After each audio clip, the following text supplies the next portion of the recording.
Table for supper. I look around at the birds, the fish. All my baby fish are out here, and I'll tell you, this is a true joy.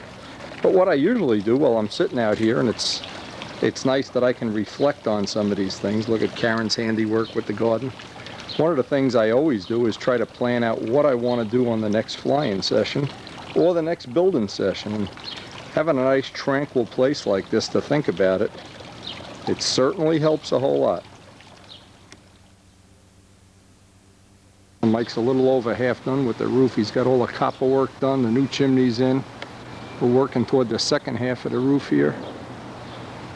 And he is some craftsman, boy. This is old world craftsmanship. The new gutters are in, and we're ready to do some modeling. Well, we're out here nice and early this morning. And what I thought about last night, I reviewed the video from the day before. It's probably on the end of the last tape, I'm not sure.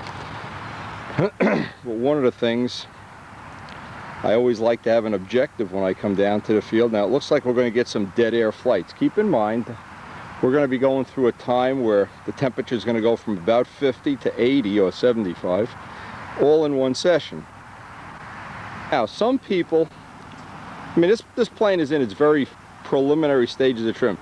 Some people concentrate on lap times. I don't even, just as the roughest of reference, I care about lap times. I don't care at all, in fact. What I care about is the break point in the maneuvers, the point at which the motor breaks in the rounds, in the squares, in the verticals, and most of all, where the shutoff point is on these maneuvers. When an engine has a lot of compression, it usually has a tremendous amount of two-cycle power. And one of the downsides of that, if it's not restricted in some way, either with low prop pitch or in some way, what the result is what I call, and it's not really the right word, but a runaway in the maneuvers. The tops of maneuvers, or the part where the motor brakes, can get too racy. Now, it gets even worse as a plane gets lighter. If you look at some of the lighter planes reviewed on the video, you watch, and every time the motor hits a two-cycle, they take off like a rocket ship. And that can have a negative, in my book, a negative impact on the way the pattern looks. I looked at my thermometer. It's 57 degrees. Actually, it's warmer than I thought it was. But what I want to do is to get a preliminary square one flight. Now, I know this motor, very powerful. It's been in Strega. Strega is 68 ounces. This is 55, and probably it's down to 54. We've taken some of the tip weight out and done some other little things, in and out with the tip weight. Change the pipe to a lighter pipe. But the bottom line here is obviously I need less total power. And before we start playing with prop pitches and diameters and 2 blades and 3 blades, I want to get the run part. Keep in mind what I want to accomplish in this session, and what you can maybe pick up off the video, is how to get the run part of the maneuvers right. Now I always start with the pipe length between 18 and 19 inches. It's on the long side. It's going to do its thing down around 10 to 10.5. That's where I want to wind up. I don't want to wind up in the 11s and 12s. I want to wind up around 10, 10.5. The reason is the motors are real happy there. Fuel consumption is dead reliable. And I hope some of those little things you can pick up off the tape. But the first thing we need is a square one flight where we can see where we started and then go through the day. Now a lot of times what I do is I just let the camera run for the whole day till the battery runs out. And then what I'll do is I'll go home and compare with my own little notebook, sit down, grab a sandwich or a cup of coffee, and record the maneuver speeds. I'm real interested in the speeds. As an example, the top parts of the squares, when the motor brakes, and these motors brake with a tremendous power when they're set up this way, I want to restrict that power, control it, soften it, and I'm going to do that by adding head gaskets one at a time. Now the head gaskets that George has sent come 4,000s and 8,000s. It's always best, if you have time like we do now, to go slowly, because you're going to reach a point at which the motor becomes too soft, and obviously you want to take one out. But to start with, we start exactly the way George sends the motors, which is kind of a mid-range thing, but for a 55-ounce plane, it's still way too much power. So let's get a square one flight going here. This is the part that gets very, very labor intensive and time consuming.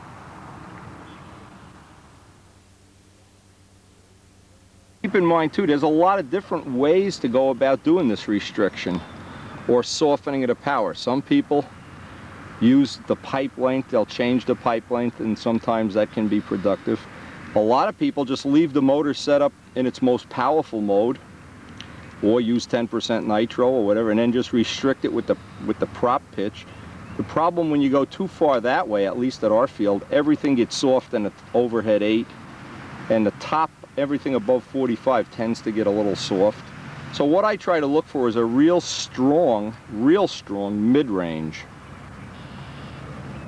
I also want to make sure I have enough range on the needle, that I'm not making a setup where the needle is very critical.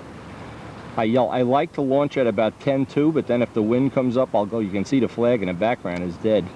And we're going to be backing up in maneuvers and running all over the field like a wild man. I have my traction shoes on because the field is still kind of muddy and goopy from the big flood that went through here. Problem we face from time to time here, because we're in a swamp, literally in a swamp. The reason we can use this field is because you can't build on it. It's half underwater some of the times. But we just got the first wave of mosquitoes went through here. I noticed when I got here this morning they were all over the car and the windshield. And what happened, if you look back over the woods, now it can be a real problem. You can be flying an overhead 8 and 8 or 10 mosquitoes fly into your nose. What I found after trying about 100 different brands of insect repellent is I spray myself down with this. What I do, I take the hat even. Mostly the hat, because that's when they get in your eyes. And I noticed even at the gnats, when we went to the gnats, they had those little grasshoppers, and of course at Brodax from time to time you have those cicadas or whatever, but this is really an excellent, I keep it right, I never leave that home, believe me. All right, let's get a flight, see where we're going to start this day off with. We have to compromise the camera angle here because after the rain last night, the place where we usually put the camera is underwater. So, and we're not looking for flight shape. So keep in mind what we're looking for here. We're trying to listen to the motor run and watch the hard parts where the motor is braking, and hopefully by the end of the day have them softened up.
We're not really interested in the geometry. There'll be days when we're going to work on our coaching.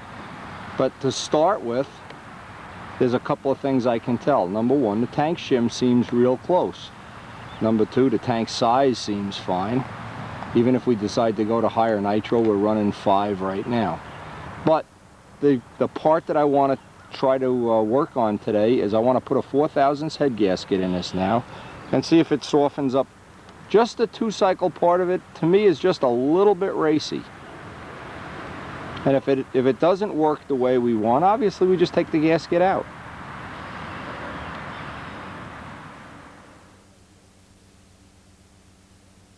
Now this may be overkill, but what I've been doing is every time I have the plane on its back like this, I walk around it and I check, because this really is the first take-apart plane that I've had. I check the wheel collars, check the 6 cowling screws, check the tail, and check that little rudder, that little tail piece.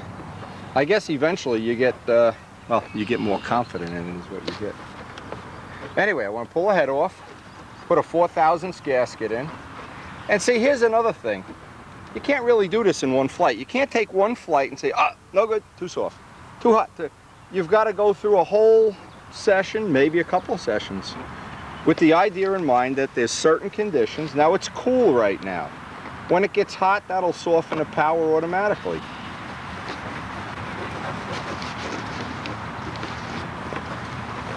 By the way, I know I mentioned this, but I wound up taking that temporary hinge line tape and deep sixing it and putting on the regular hinge line tape that I've sold and used over the years, and it's been perfect. In the oven, and it should be cured today, and I can test it. I have another pipe that should be well, the spare. One of these is going to wind up the spare, but I made that unique outlet and stinger on at least one spare already, and one that I've got the beginning of laid up. You want to have a spare pipe, of course, at least one. And when you have standard parts, you need less spare parts, of course, because this plane needs a, well, it doesn't need it. It has a special gas tank, a special tune pipe. There's parts of it that if I were at the Nats and they wanted them more to fail, I just can't reach into the box at the hobby shop and get another Atamusco tank or a windy pipe or whatever. So I try to have enough spare parts on hand. Another thing I try to do is during my test sessions, I have a bunch of 4C plugs that I got from George. These are Thunderbolt 4Cs, and get about 8 or 10 runs on every one of them. Once I know they're good and that there's nothing different about them, and what I do is I put them in a special little container I have, a little film canister, and those are the plugs that if on an official flight you were to need a plug, and after seeing Dave Fitzgerald have that problem, I'm getting even more aware of it. But that's one thing for sure, is have those parts tested. We have 2 more of these props coming. In fact, one I already have. I want to wind up with 2 spares, then I can make one. Now see, another thing I could do, if I didn't want to fool with the head gasket today, if the other prop was here, I'd just pitch a prop a little bit lower and see which I like best, but I almost always like the compression being down. There's a couple of advantages. The motor brakes just a little bit nicer and cleaner. There's several little things that go along with it.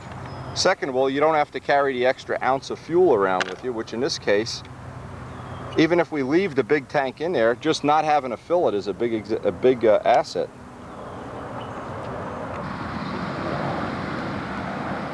And I'm going to add a 4/1000 gasket, and of course when I put the head back on, torque it just like a car in a star pattern. And we'll be ready to give it a test. Looks like we got some air today. Now this is, my plan is this will ultimately become the backup motor.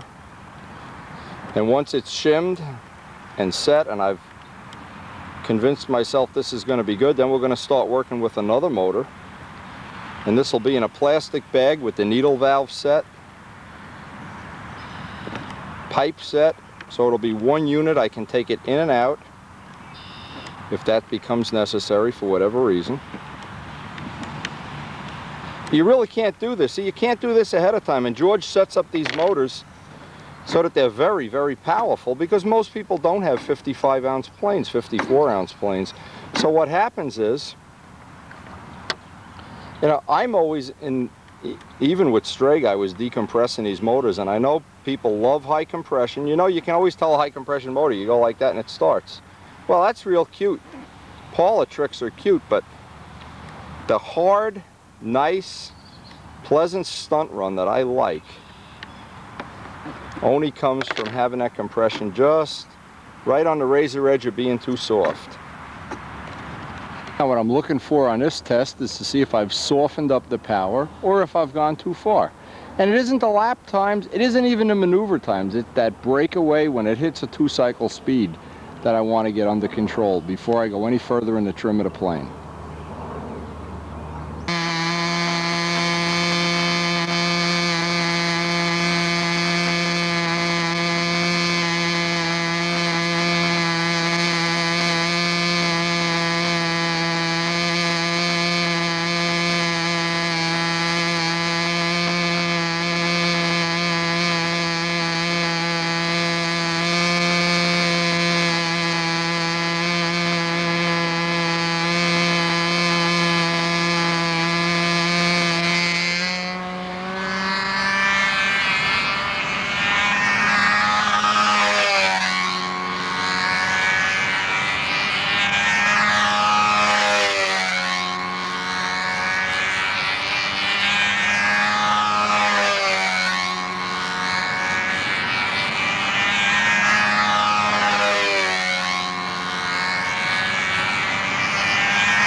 places in the pattern now, and they're very subtle. One of them is just before you pull out of the wing over. The last down leg part of the hourglass, there's just a few places that I feel like that little less compression is really softening it up without sacrificing any line tension anywhere. That might be a good trick for you to try. The golden rule I have too is when the plane feels good, when it feels really solid, and then you videotape it and go home, you say, why is he flying so fast? And boy, trying to slow these down, and I don't mean lap times. Lap times are nonsense. Nobody cares about it's how does it feel soft in a maneuver where you have time to think, time for the little subtle corrections. And anytime I have the compression too high, boy do you pay. Every time it hits anything like a little air bubble or anything, that thing is off like a rocket ship.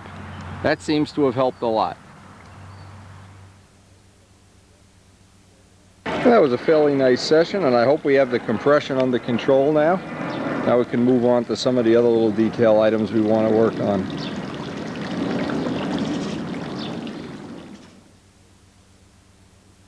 Now, one of the little concessions I've had to make, and I hate to do things like this, but it's necessary, is the field is in such rough shape that I've decided to put on 2 1/4 inch wheels instead of 2s. Now what's happened, the problem is, the vertical CG I've got real close now, and I didn't want to alter it, but what I found out is the 2-inch wheels that I was using, the wide ones, and these are the thin ones, 2 1/4s, are within a gram of each other weight-wise. So now I have the bigger diameter, hopefully. I don't want to take any chance on damaging the plane up at that field. But I also have a little bit more prop clearance, because sooner or later I'm going to want to test other props with bigger diameters. This has been we've had the same prop on a plane basically the whole time we're flying it, and we do have bigger props and the 2 blades. So keep in mind, one of the things that people make a mistake on all the time is they change the wheels. And let's say a typical thing I remember is you'd have a Nobler and put Banner wheels on it, and the Banner wheels were 1.5 ounces heavier than whatever the other wheels were, and all of a sudden the vertical CG is wrong. So having a spare set now, obviously we have a spare set of 2s. I'm also going to make up a set of 1 3/4. The reason for all this is if I change the pipe to a different, well, configuration, and let's say the vertical CG does change for whatever reason, I want to be able to fine-tune it with the wheels at all times.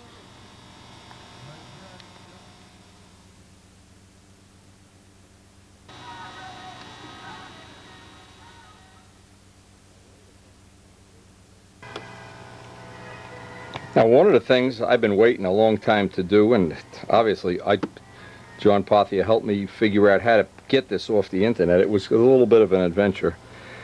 Tower Hobbies has them in stock now. They're about 40 bucks, I think. And one of the things now, especially because this is a take-apart plane, this really interested me, but I wasn't able to get it as quickly as I thought. It did come, though, in a reasonable amount of time. And the day it got here, Jimmy Damarel was putting his pattern master together, so I thought, well, heck, let him go use it. Let's see if it works. Now, he was very pleased the way it worked. He said it was pretty accurate. Then the day he returned it, Brian was here with his profile, and we used it on Brian's profile. Actually, it works really well. They give you some of the other different other things that you can buy from them that might be appropriate. But the thing that's really appropriate, I think, even if you're just building a Nobler or an ordinary stunt ship, this is going to be a handy and accurate tool. The thing you kind of notice is you have to do a little bit of an assembly. Jimmy already did that, so there's no point in going through it. Anybody that's a modeler is going to be able to figure this out. Put the batteries in, of course, for the laser part, which is a light. Now, the thing that's a real kick in the behind here is I had looked at in Home Depot the little things they use for leveling rooms and stuff, and I thought, how can I make one of these? And I said, I just put it off and put it off. Well, of course, somebody beats me to the punch, and the guy's probably making $1 million. But I had this idea a year ago when I saw George had a laser, and they were working on lining up walls and sheetrock and stuff. But anyway, this looks like a a good quality, something I think everybody would want to have. It's a good idea if you buy one of these, first off, just go right through it and check read the directions. They'll tell you pretty much everything you need to know. It's pretty idiot-proof. And in fact, Brian, when we did his Banshee, well, I'll do a little storyboard because it was significant what we learned. Okay, I'm going to reference this to what, in exactly the order we found useful things for this, and this was when we had a ship that's already built. You've got your ship already built. Now this, obviously we're going to hopefully learn more things about this as time goes by, but what we're looking to establish is 3 completely parallel lines. In other words, we want to have a line that goes right through the tail, that's parallel to the motor, and on various designs these can be any height differential. And of course, what we're looking to strive for is that all 3 of these lines are in alignment. And in fact, if we can do this just to butcher it in, because a lot of people, especially people like Brian that are new to the hobby and maybe not as familiar with the little techniques that we already have established, the 3 lines, the thrust line of the motor, the tail, and the wing. Now what happens if 2 out of 3 of these are in alignment? Let's just say the wing and motor are straight, but the tail is crooked. We'll exaggerate it. That plane is really never going to fly level as well as if they were in alignment. If the wing and tail are straight and the motor is crooked, I think you can figure out the rest of this. What we're striving, that's where the laser comes in. And this is for a ship that's already built. So let's go through this in a way. Now Jim Damerel came up with his little technique, and I'm going to basically just be passing it on to you. It worked well. Banshee, just as an example, it always hunted. One of the problems is it's a good flying plane, but it always hunted. And what that means, or a generic word, is it never flew really solid level. And in the case of when you're doing a square loop and you're coming out of a loop, it'd always have a little tendency to do this. Well, what we did upon checking it, we found out. And this was really kind of easy. We took the laser and lined up the tail. And I'm going to do one of these full size, just to do, but to show what we're doing. It's easier to show it this way. And the tail and the wing were in real good alignment. But because it's a profile, there's no profile in the world that locks the motor in. That can be down just the slightest little bit. Now what he did, he made the correction, and we loosened the motor bolts, lined up the motor, and tightened the bolts. Now the problem is, the motor bolts were so sloppy that he's going to have to recheck this from time to time, or every time he takes the motor out. But after he did and aligned this, so this wasn't pointed down now, that it was in good alignment, it was straight, the hunting problem is gone. So it was worth to me the cost of the tool for this one little thing on a profile. But now the nice thing is everybody in our club can borrow the tool or come over here and use it. Another thing you can do with the laser is when you actually build a wing, when it's actually in construction, you can somehow, and here's just a suggestion of how to do it, make a little template for each side out of cardboard or balsa wood that holds the wing to one on each tip, just like the rod method. And all this does is confine the wing or hold it in some way so that you can zero out the laser. Now take the laser and just run it down the wing, and what you'll find out is, and we found out on Brian's plane for instance, the outboard tip was up 3/16 of an inch. Well, you can correct that warp during the building, just by steaming it or heating it or Windexing it or what before you even cover it. So what it allows you to do too is build a much truer wing than if you just build, and it doesn't matter what method you use, a foam, a geo wing, a windy wing, a carbon wing, it doesn't matter. Building it straight, that's easy. That's the easy part. Checking it and making sure it's perfect before you install it in a plane, or making the correction before you put the tissue on, is a significant gain. And you can do that just by running a laser right down, and all of a sudden if you see it's tilting up or tilting down, whoops, we got a warp. Another a real handy thing is to be able to measure the slop. Now obviously, here's what you've hopefully done in the building process, is got a parallel line, just use a Nobler as an example. You've managed to get the wing in straight, which is relatively simple.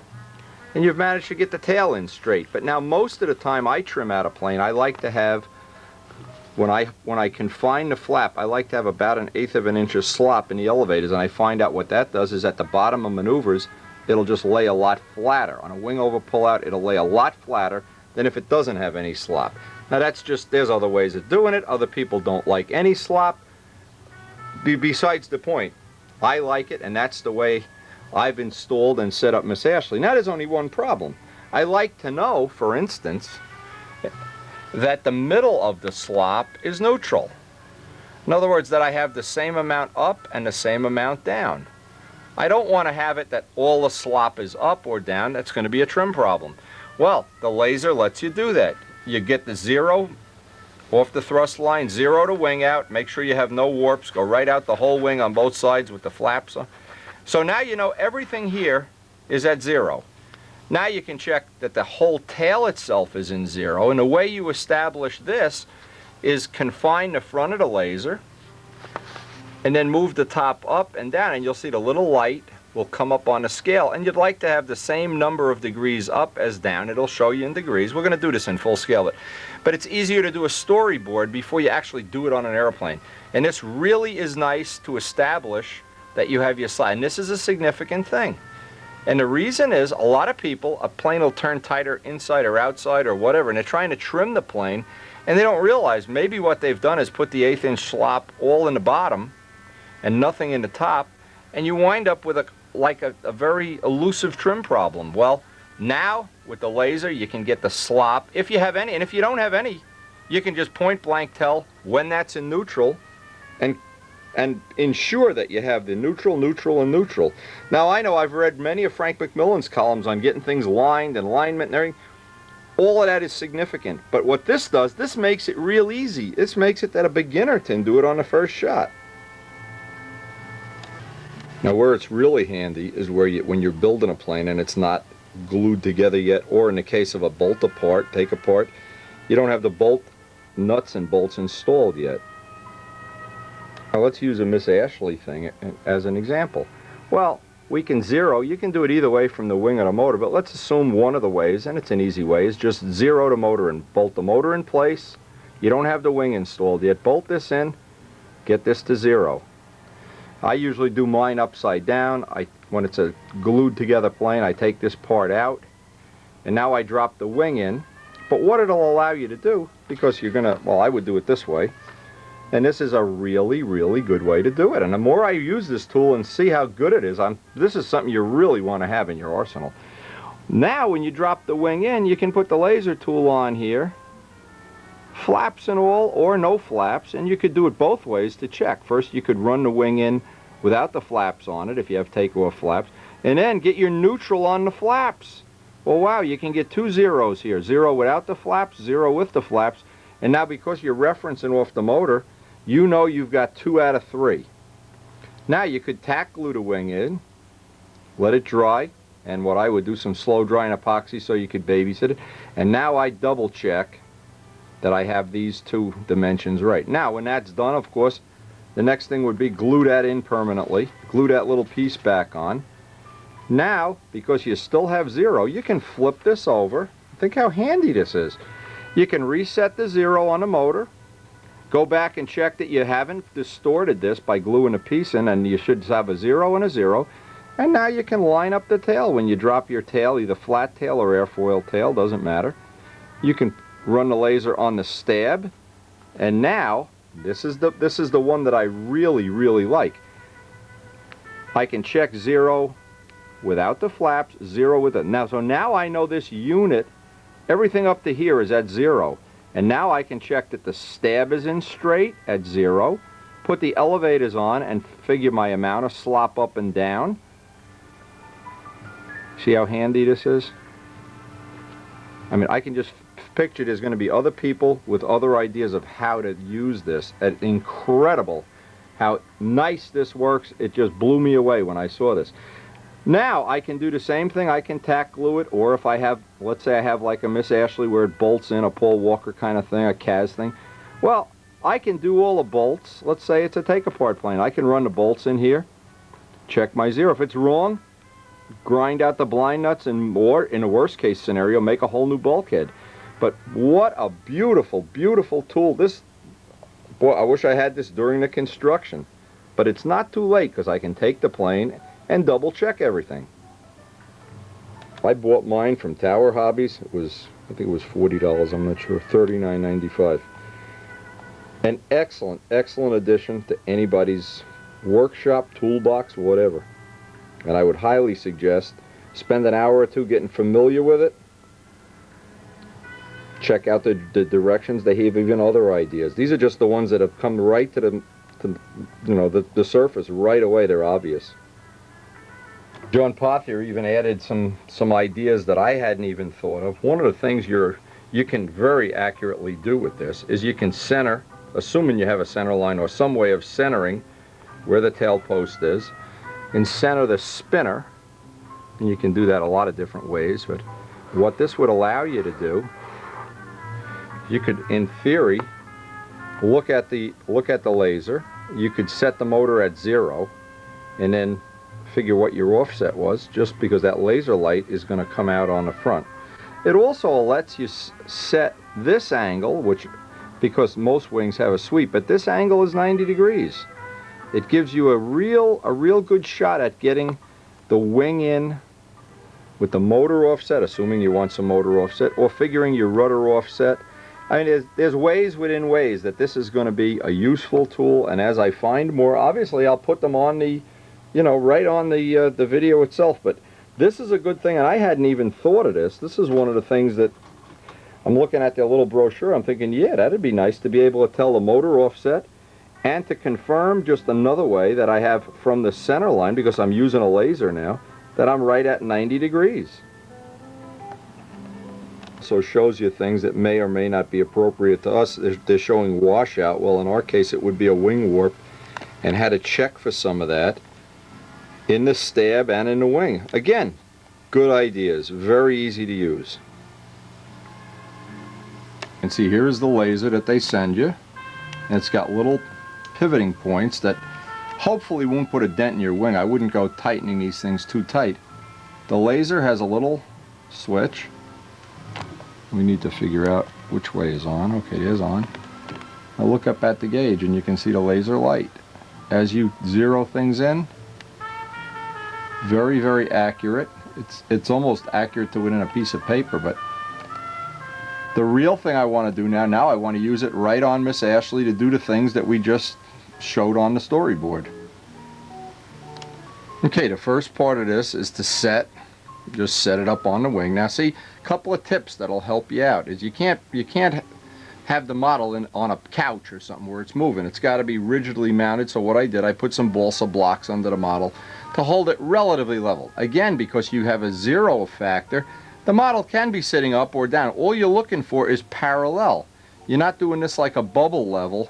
You just want to get 3 parallel lines. So in my case, the first thing I want to check, and there's a lot of things. For instance, if you've tweaked the flap, especially on a plane that has 3 30-second horns, where you tweak the flap, you can come home and you're happy with that alignment. You can measure how much is that flap tweak.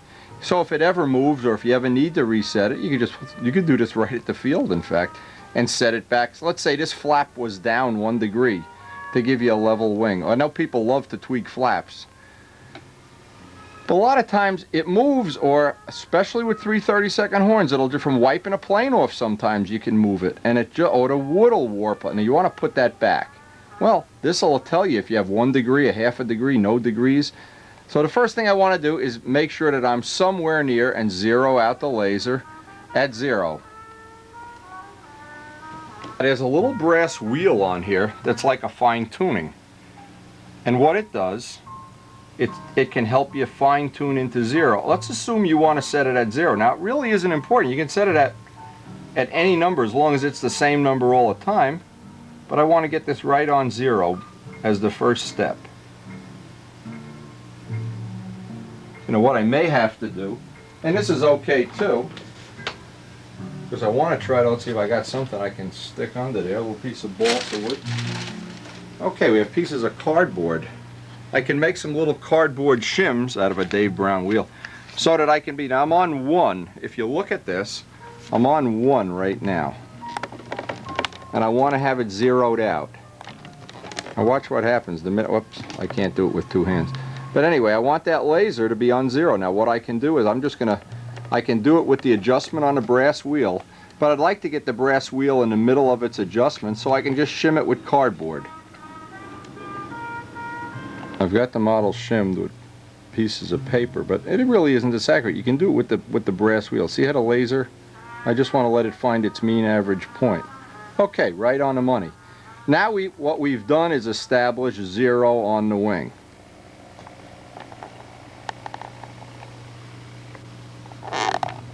Now I've established that the 0 at the root of the wing and the 0 at the tip.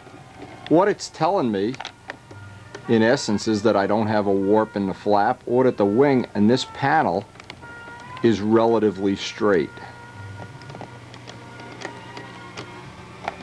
Now at the same time, notice these little feet that hold it, because this tail has a lot of sweep like a sweeper tail has. A lot of angle in the beginning, but what it does, it conforms to that and self-centers. And you can see, well, we might be out half the thickness of the line, but the problem is we have slop in the tail. And when I did that thing of zeroing in the slop, it looks like I have it pretty accurate. If anything, while the elevators are hanging down, I have maybe just a tad more down than up, but again, it's not enough. It doesn't show up in the fly-in characteristics at this time. But now I know I have the wing, the motor, and the tail in pretty good alignment, and that this panel is relatively straight. What I'll do is I'll check that panel, the tip, this root, and that, so that I've done all of the alignment things and see that every one of them is real close to being 0.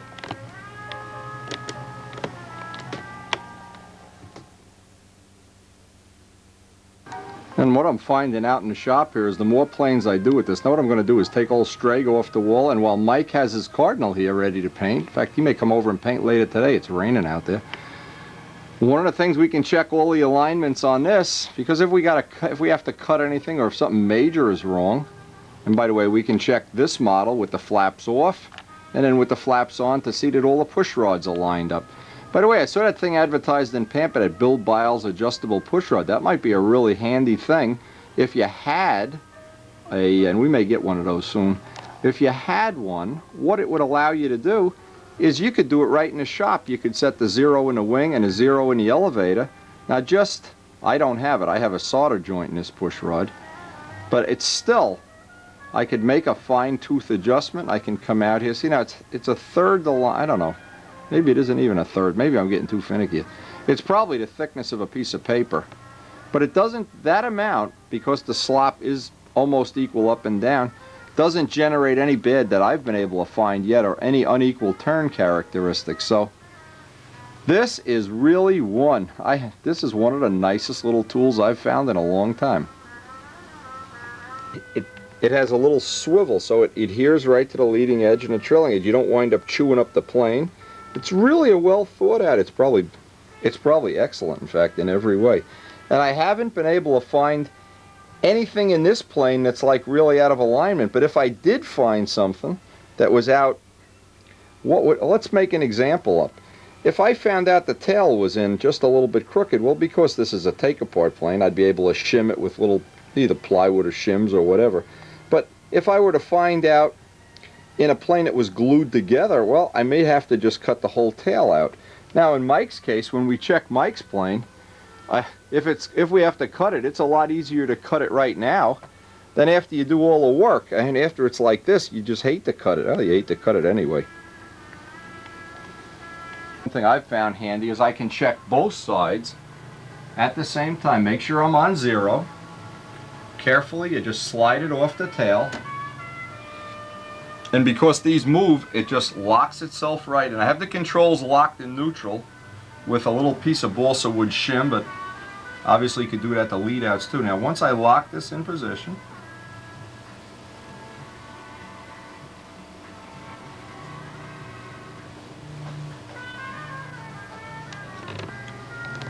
What makes that possible is the little brass tuning wheel. Well, you can't see it from it's on the bottom of the laser, and it allows you to really fine tune. Now what I did, I locked everything in neutral just by putting some soft balsa wood in there. You could obviously put a clothespin on a lead outs or something like that. One of the things this has given me ideas of other things that I can do. For instance, just as an example, if I hadn't glued the tail in yet, what it would allow me to do in some cases would be to do like the alignment we always do, hinge line to hinge line, and then just tack glue it in with 4 drops of CA and seat it. Now if it isn't, grind away some of the CA, get that angle right. But having this during the construction, I mean having it now, all it's doing is confirming that this plane is, well, relatively well lined up. But what it's not telling you. Now, by the way, if the plane is not parallel in some dimension, obviously you'd like to get the plane level too, or all in the same dimension. You don't want to have it that it's hanging off the table or something like that. This table is relatively level, so most of this works out real well. But if you thought you had an error, what you can always do is reverse it. And then if the error goes in the other direction, you know the table's crooked. Anyway, we've gotten some real good use out of this. We're going to do... I'm assuming with the rain, Mike's not going to work outside this morning. And if the rain continues, we'll probably wind up doing some painting on Mike's plane or make some tune pipes or something. We got a whole nother batch to make here, so just never have enough time. Time is of just such a rare commodity here. Time and good weather. Like it looks like it stopped raining, but there's no way we're going to do any roofing today. By the way, this is an ominous thing. You walk out of your house and there's 10,000 shingles everywhere. But we are more than half done, and hey, hope we can use. If Mike decides to, we'll paint his plane today. We'll do some trim work.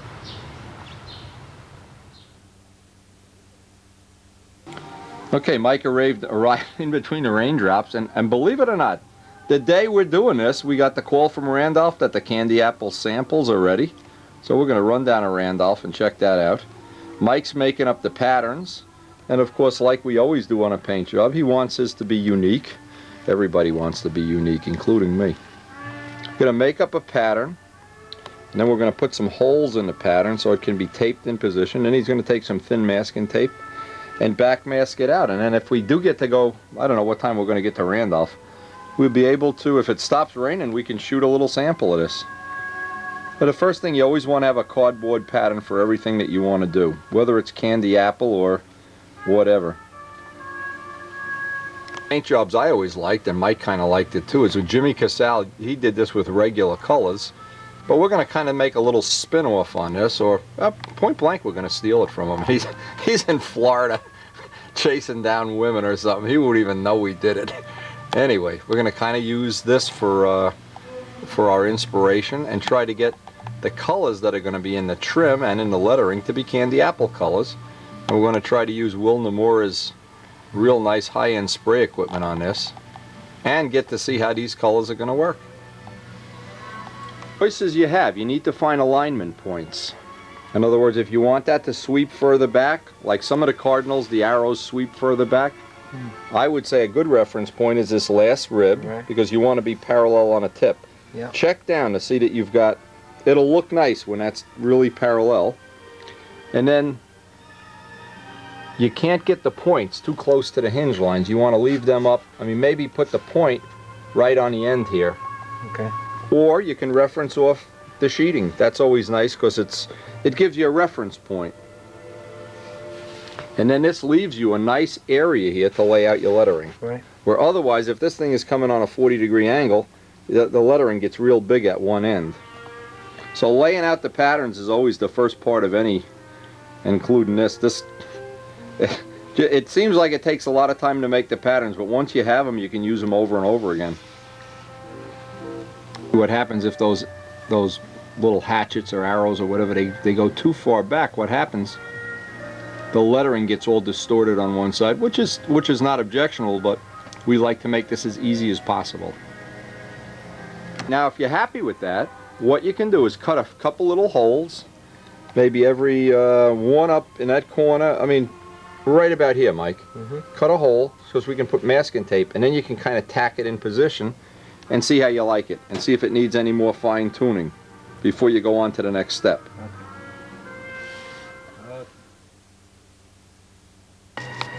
Hey, anybody that can build a wing on a tombstone, how bad can it be, you know? Yeah, and you just need holes, and what we're going to use, those holes allow us to put the tape on the wing so we can move this and get it in a position where we think it'll be the most attractive. The tape up on your shirt, and hopefully you have a clean shirt. You haven't been working in an oil refinery or something. Okay. All right, now you want to find a reference point. In this case, you're going to use the edge of that rib. And you just tack it down till you, because the same design will change. When you make it parallel to the leading edge or slant it back, it changes the whole look of the design. As an example, the arrowheads on this plane, or hatchets or whatever they are, I made a set that were equal to the leading edge, parallel. You take exactly the same design, and when you sweep it back, it changes the whole look of the airplane. So you get, you know, a lot of choices with moving that pattern around until you're happy with it. Now you've got your reference points. You kind of happy with that, or? Yeah, that looks great. Okay, it's going to look nice from the front because it gives it a little sweep. Right. And it looks a little different. It'll be very easy to lay out the lettering in this box. All right, so now we want to take and outline this with the thin tape.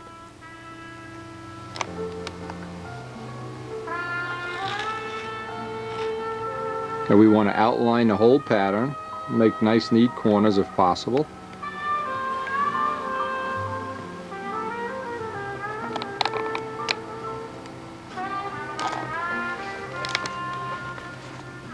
It's always easy, you just leave them long to begin with.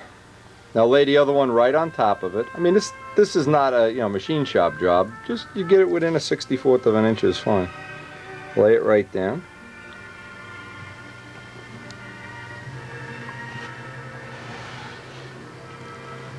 And then just miter those corners right off. It's easier to miter the top one than the bottom one.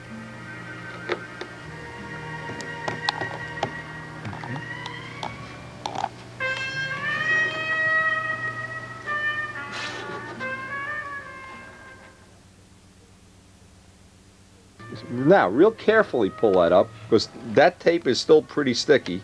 Yeah. So, you know, just the first time, then we're going to take that tape off and put it on the other side of the pattern. And then, of course, we have to level it off and make sure, using some reference points here, just lay it out on the other wing.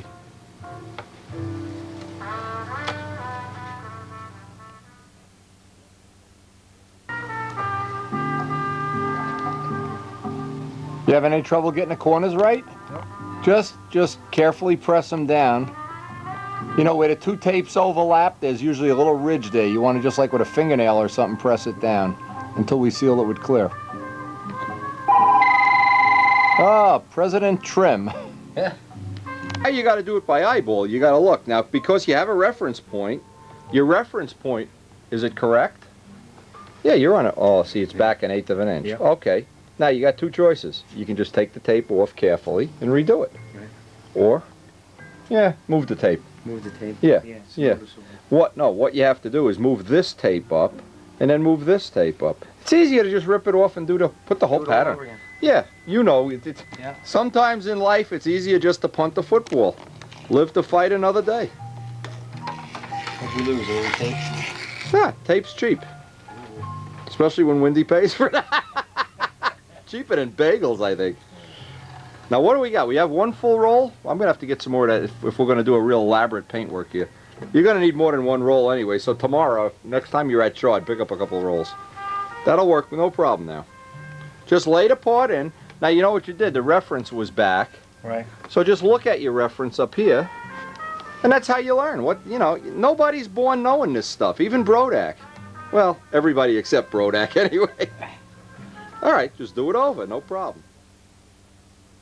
How quick you learn when you got to do the whole job over, and you're not getting paid by the hour or by the roll of tape. How are we doing with that tape?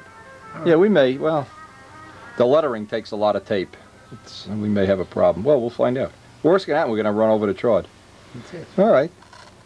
And you figured out to give yourself a couple little reference points. Yep. And years ago, what I used to do is make 2 patterns up, so I wouldn't have to take the tape on and off and that. And I said, just a lot of work.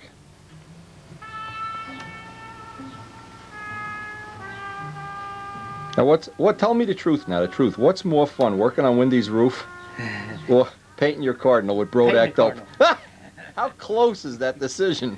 Didn't even have to think about it. Oh, God. Okay, it looks like you got just do the corners. Next thing we want to do is the canopy. We'll lay out the canopy here. Yep. Obviously, too, we want to save all these patterns. Don't throw these patterns away. Yep. You may be able to sell them to Peabody. Once a blade gets dull, get yourself a new blade. Don't fool around trying to save money on blades. That look pretty symmetrical? Yeah, I think so. Yeah, I think this is going to, it's definitely going to look unique. It's not a rip-off of mine anyway, and it's not a rip-off of Jimmy's. Yeah, what can Jimmy do about it anyway? Yeah. Jimmy, we love you, kid, but come back to the hobby and stop fooling around with all these crazy women.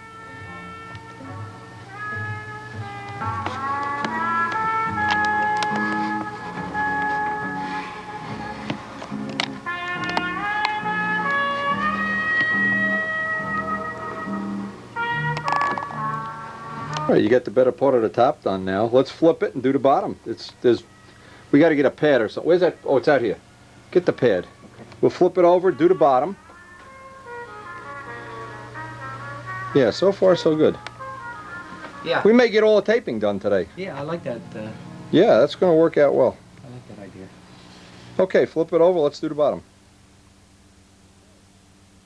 Now you got the same thing. You got your reference points figured out? Yep.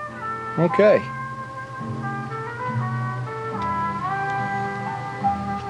Okay, now what Mike's doing is sealing the edge with clear. Just a 50-50 mix of Brodak clear and Brodak thinner.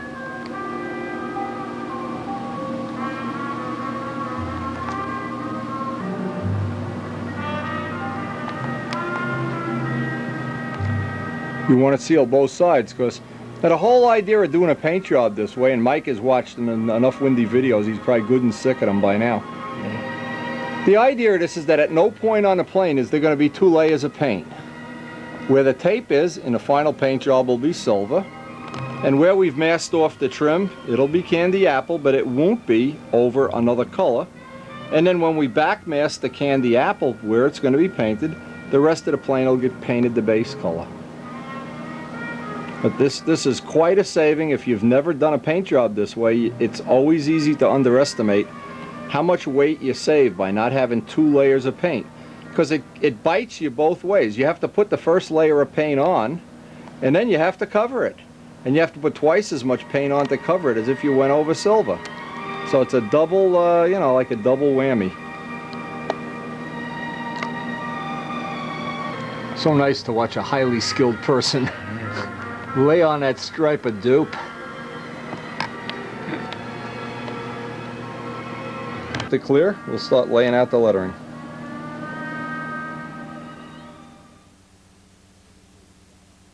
Now, because Mike has extremely dedicated talent here, he's going to name his plane, instead of Miss Ashley, Miss Jamie. And nobody will know this is a cardinal. Nobody will have a clue. Okay, so what you want to do, he's making up a box, and this is what these boxes are going to come off when we're done, so just temporarily lay one out on each rib bay, and it just turns out that we have enough rib bays to put Miss Jamie. Jamie, of course, is his daughter, and we're trying to impress her so that she'll take Mike horseback riding this weekend. Now we got to do the same thing on this wing for your AMA number 2. Just repeat the same thing. So you have a box. You don't even have to press this tape down hard. This is just like a guide.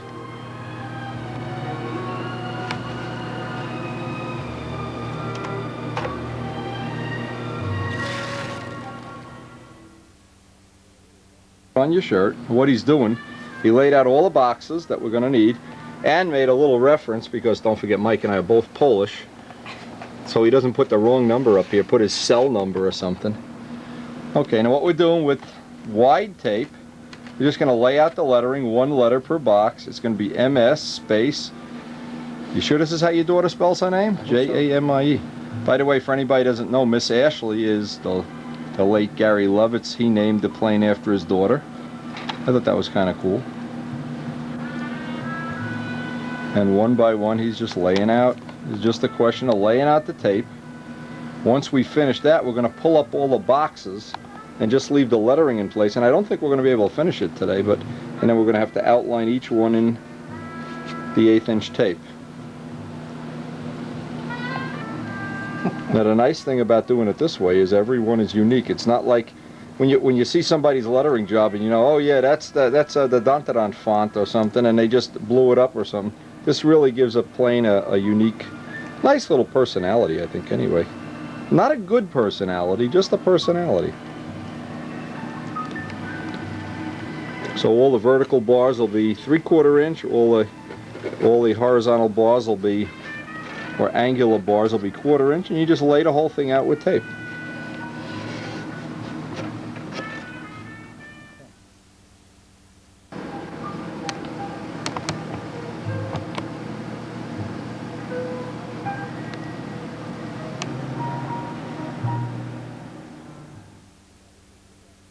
And pull that tape up slow. It's just going to leave the boxes. And now this is actually all going to be all we're going to have time for today.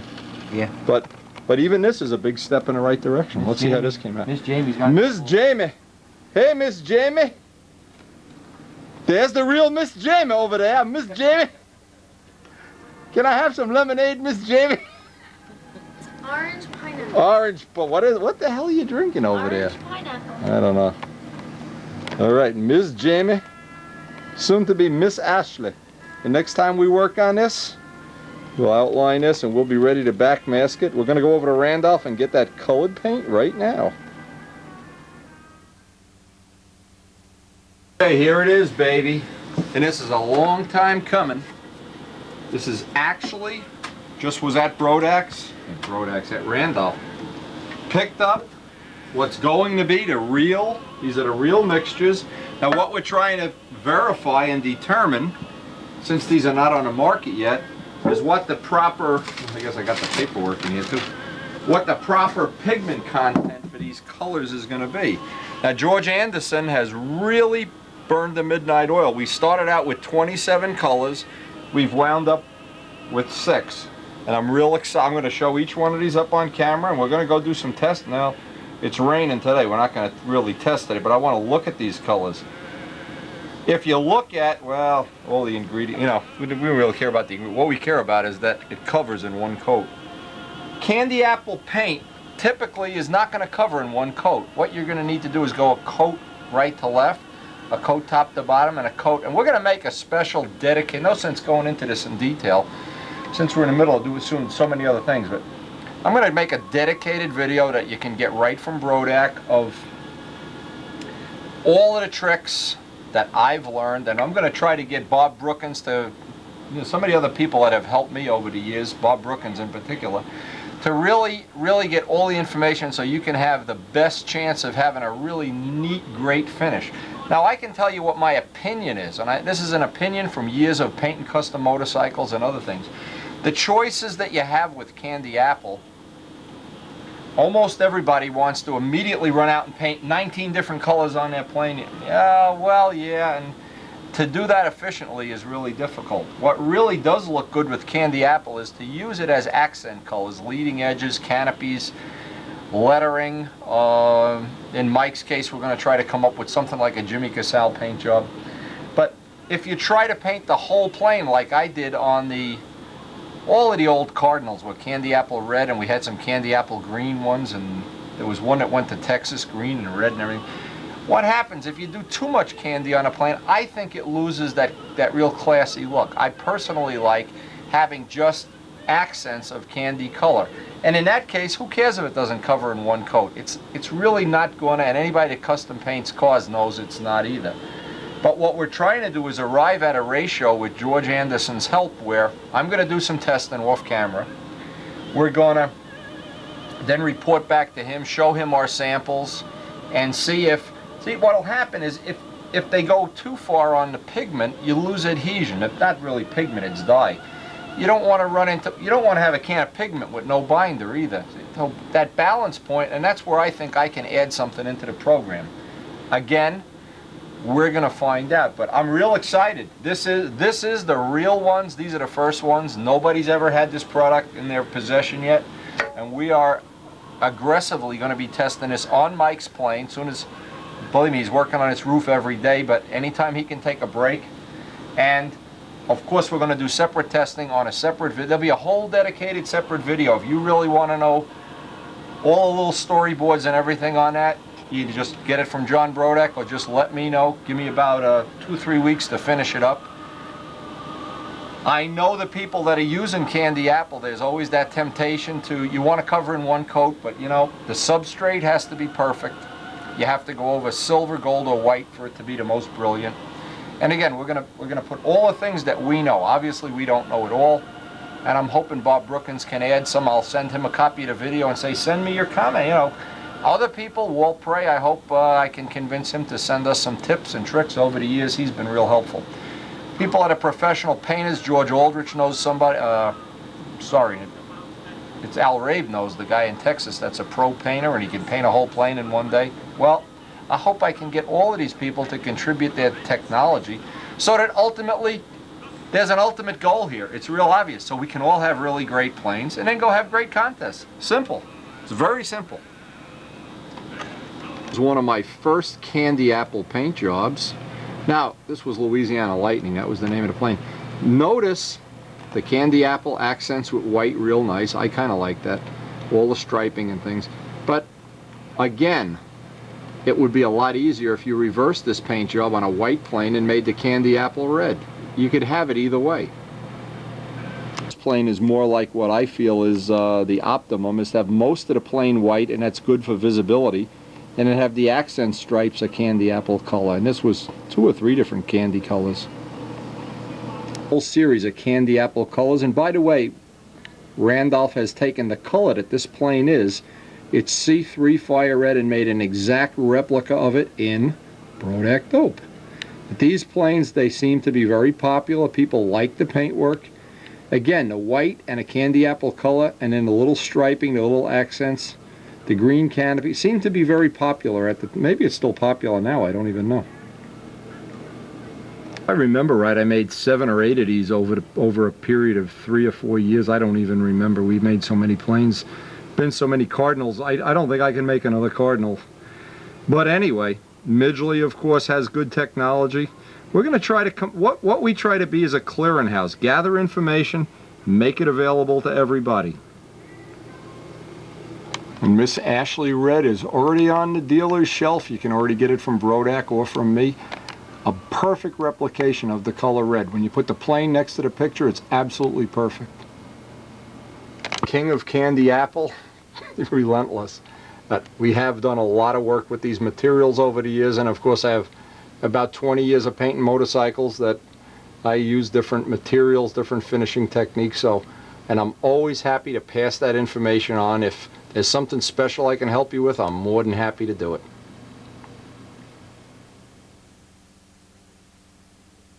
And of course the master, Walt Prey. He is the master of all this beautiful, beautiful paintwork, and I've seen some of his work on cars and vans and hot rods. Just unbelievable workmanship and artwork. The opposite end of the spectrum, we have Paul Winter. Now Paul, I'm expecting great things from you. Great things. He's learning, he's watching videos, he's doing the things you have to do to improve your skills. Paul, we're rooting for you, but we want that voodoo paint job, and I don't want some cheesy, almost no lettering, no ink line paint job. I want to see the real voodoo paint job. The first color, and I hope you can see the brilliance of this color. Oh my God, is this going to be nice. That is really something special. And I give George Anderson all the credit in the world for coming up with these. He has really burned the midnight oil getting these going. This is the color we used to always make the canopies with, this real, I don't know if you can see this if the video captures it right, but it's a brilliant, brilliant, like an emerald green.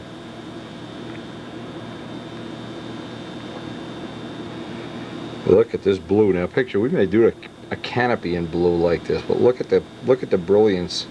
Now, these are done with dyes, with toners. Now, this is a gold. And the red. Oh, the red. This is the red. The Tradition and Relentless and all those planes from the 80s were done with this color right here. Ooh, I love that color. Ooh, there's times you just want to take a bite out of it. Really see it here. This is the gold that I used on Miss Ashley. This is the real gold. What happens? It's all. I didn't want to stir it up here, but this is a real, very high visibility gold. You can see as you stir it. This should be a real nice for lettering, for accent colors. Anyway, we're not going to belabor this point, and I'm not going to do any testing. It's still raining out there, so we're kind of going to have to wait for some weather. We got to do some more work on other projects around here, but I just thought you'd like to know that these colors. Oh, this red. If you only knew how I like this red. Here we are. We've reached another plateau in the Brodak. I probably, within a month or two, or at least by the time we do the Brodak meet, and we're obviously going to videotape it, these will be, well, available, I hope.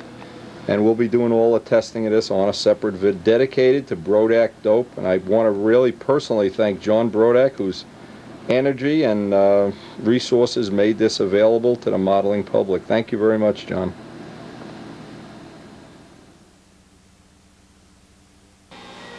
Okay, today what Mike is doing here is outlining, didn't finish it yesterday, outlining every letter individually with tape.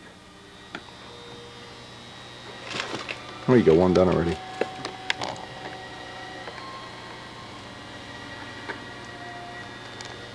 So that what we'll wind up with is the area, because we want to have these, the area that's taped now have a silver or a gray stripe around it when we're done.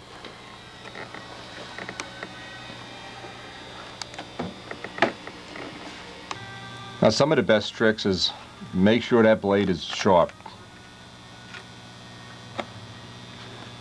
Now when you get to a corner like this, Mike, what's usually easy is let it go hang out a little bit, because now it's hard to seal that edge. Okay. So when you do this again, go out maybe 1/8 of an inch, and then trim the overage, like doing molding around a window, you know what I mean? If you try to trim it here, the two tapes, it's hard to get them to line up. Okay.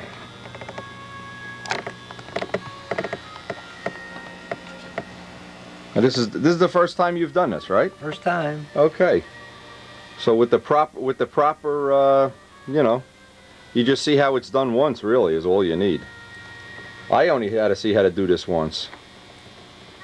John DeTavio used to say you could steal it with your eyes. He'd watch a guy lay tile, and he'd go home and say, "Now I know how to do that." Steal the guy's trade with your eyes. All right, I don't think you're gonna have any trouble at all.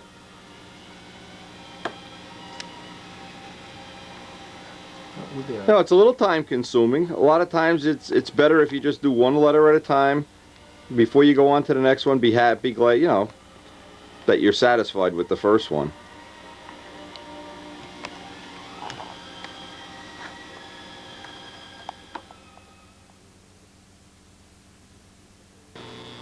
You know, hold a razor. Let me see if I can show this. Hold on, leave it where it is.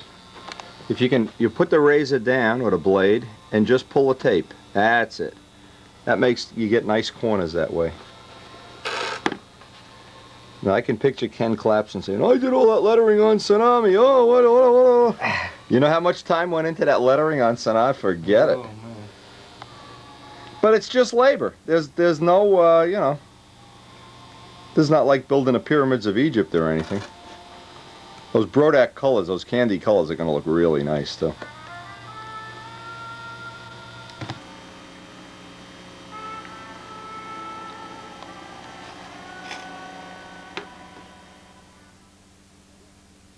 So what did it take, basically, like 15 minutes, 10 minutes to do that? For the two letters. Roughly. Yeah, okay, so you figure you got an extra hour of work here, or maybe 2 hours, I don't know, altogether. Easy.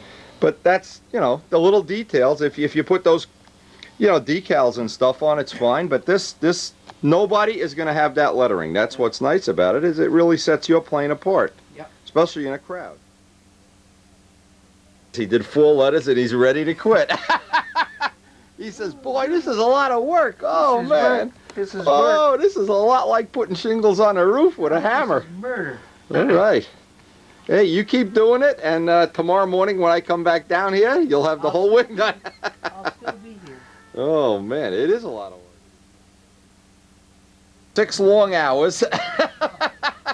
Here he is, frustrated beyond belief. My back. This is worse than putting on a roof.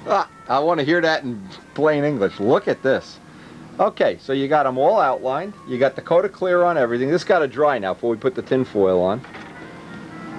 And his best friend brought him 2 rolls of tin foil. Yeah, and here's more tape. I got tape. Oh, and he bought his own tape. What a guy, what a guy, what a guy. Okay, just let this cook off, and we'll start actually, you could start on the bottom now. Get the pad. Let's flip it over and do the bottom. We can mask off the bottom while that's drying. We're going to use the method that Walt Prey shared with us years ago, and we've kind of used it successfully here, of using tin foil. The objective is to only let 1/8 of an inch of the tape itself stick out.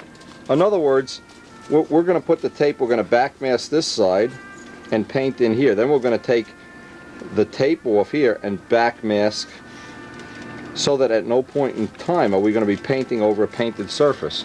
And you can do this with 1,000 little pieces, big pieces. One of the nicest tricks, and I just showed Mike, I don't know if he's going to pick up on it, is you can rub a piece of foil here and you can see what it does. It picks up the shape right in the tin foil, and then you can use that to your advantage, which we've done over here. Yeah, okay, coming on that leading edge. Good.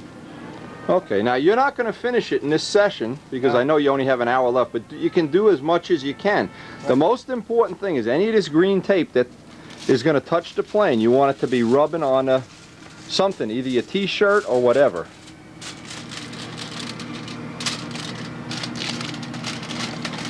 Now a straight piece like this, don't even bother with the curve.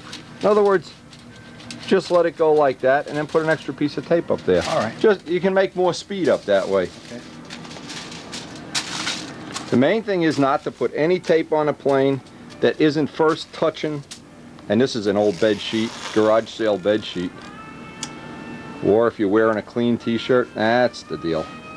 Now when you pull it up, you would really have to spray with almost no thinner at all to get that to pull the paint up. Okay, leave 1/8 of an inch or so sticking out. That's good. And you try to get that 1/8 of an inch, if you can, to stick up on the tape.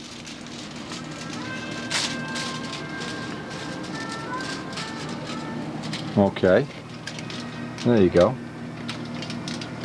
Now because we have that William Nomura high-end gun, what's going to happen is we don't really need to backmask the whole plane because that doesn't overspray out much further than say 1 inch or so. But I got it. okay, you got it. Wrap that around. There you go. And then leave this piece just flapping around. And up here, you'll probably be able to just squeeze that in. There you go. Okay, so you got one panel. Hey, that's cool. You got one panel done already. Okay. Good, good. All right, now all you got to do is do that 8 more times in the next hour without taking a coffee break. There's no coffee break until you're done. No more coffee. Making a tin foil mummy.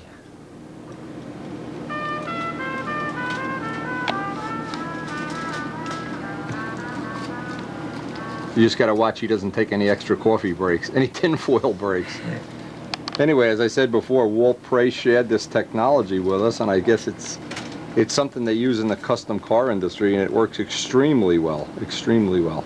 We've used it for many years now.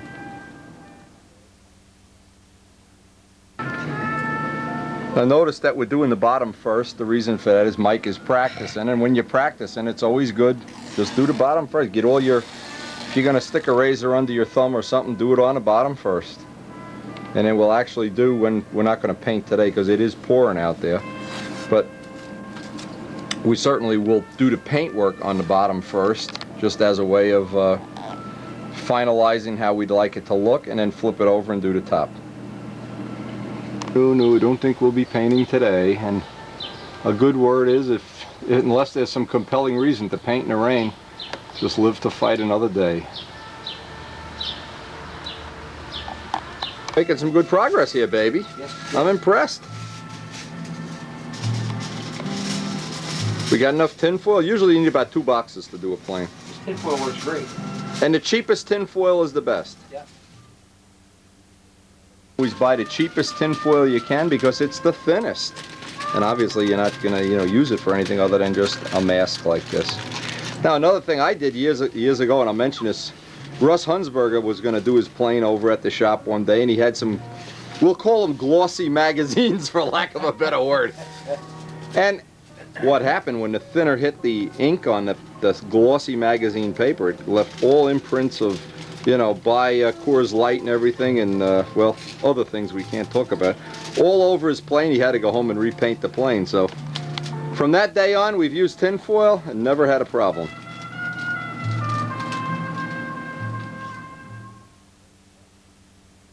Turkey over, and let's baste the top of the I turkey. think that took, what, 10 minutes? Yeah. Oh yeah. Okay. Now this side, obviously you got to leave by the numbers blank, because we got to go in between the numbers with tape so that the numbers are exposed. Okay. But do the big sections first and just leave this part open. You know what I mean? You go up to here, and then we'll fill in all these little gaps with tape. Okay. Back, just do the wrap. When you're done, you can do that wrap. It's, just wrap the top piece and the bottom together. That's an easy way to do it. And we got to leave a hole where the canopy is, because you're going to want to do around a canopy too.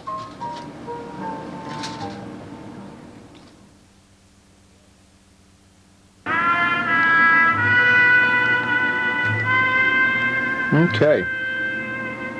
And we're definitely not going to be painting today with all the rain. That takes care of the foil job. What I had to do when I was making up tune pipes, and this is a good trick if you're ever going to make your own tune pipe, you need to get some scratches in here for the secondary bonding. Well, remember that old thing, the Sandman abrasives? I wound up taking a Sandman abrasive, an 80 grit, which is what they recommend, wrapping around some masking tape. You'll notice how nice I'm finding uses every day for those Sandman abrasives. Now just a nice slow speed, rotating it in my hand.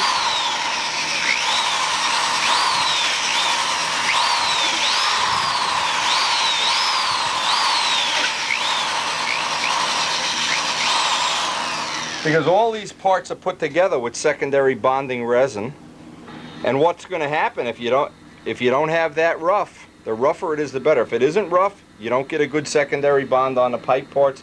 Or even I gotta make a little one for the part up here where the aluminum slides in. Make a separate tool for that.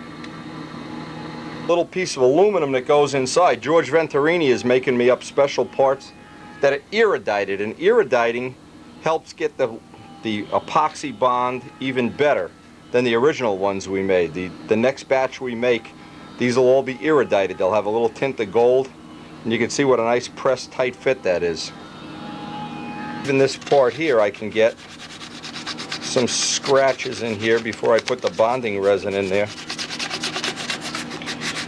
And what happens is, any knowledge you have of things like this, it's what I call building blocks, because when you find a way of doing something with one material, you usually, the next time you're working with a similar material, you can wind up using the same technology.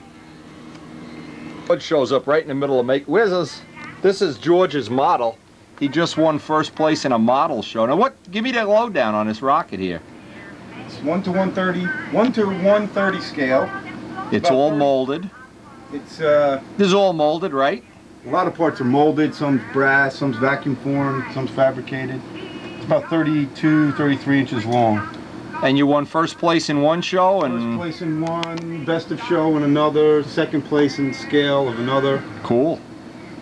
Now, I didn't know what this rocket was, but apparently years ago there was a TV show like Star Trek, I guess, kind of showed Kids it. show. Kids show.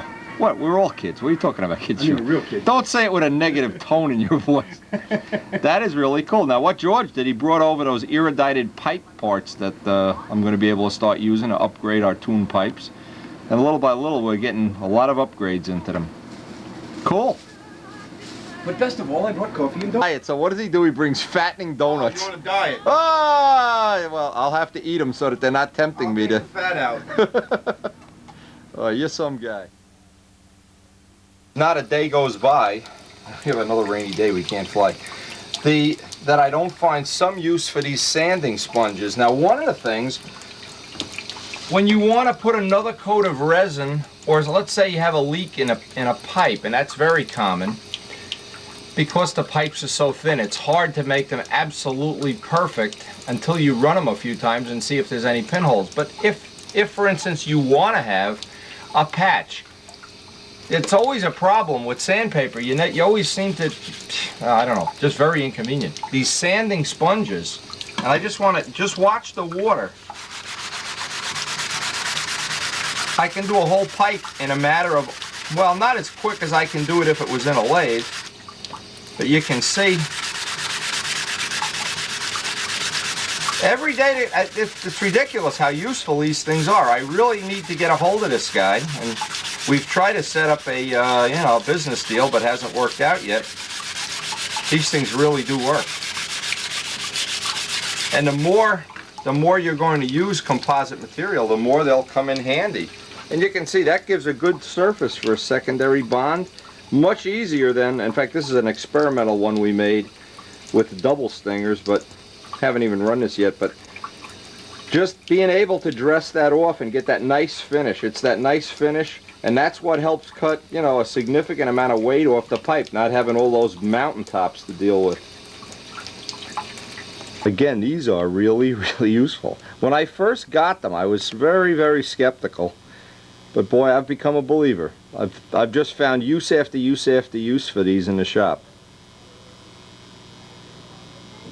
Now, Al Jenkins, this is Al in the picture here. He took a bunch of nice photos of Miss Ashley when he was here on his last visit with Sleepy. I'm just going to run these by you real quick. These were from the day at the shop and the first day we flew the plane. And Al, believe me, I thank you very much for the pictures. We'll send some of these on to Stunt News. Here Sleepy's saying, well, is a wheel supposed to be round or square, Artnowski? It's round, Sleepy, just like the top of your head.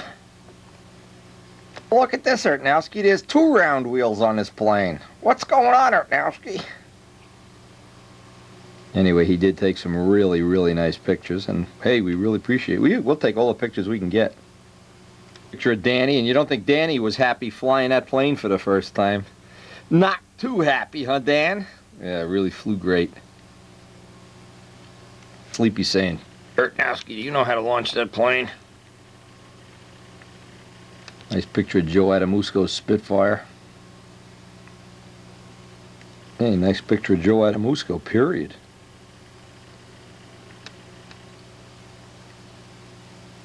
Don't even have a caption for this one. What is he doing with that push rod? Al graciously came out the day of the first flight to give us, you know, some pictures of remembrance. I think he was thinking we wouldn't get a flight that day. The weather was kind of crappy, but hey, it turned out okay. Pictures of Banjock with the bi-slob.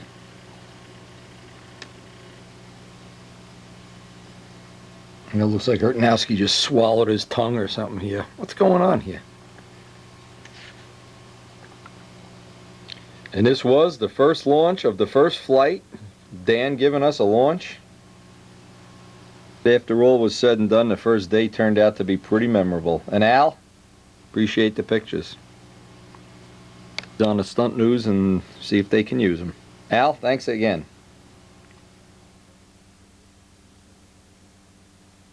Now today I want to introduce you to my 2 new friends. They just came to live with Wendy. Here's my other friend.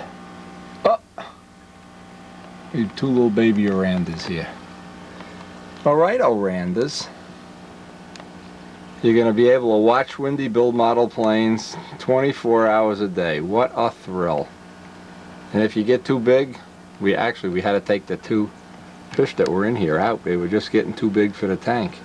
They're in a pond and we have 2 new baby fish. In the course of trimming this model, it's pretty apparent that it's very slightly bottom heavy.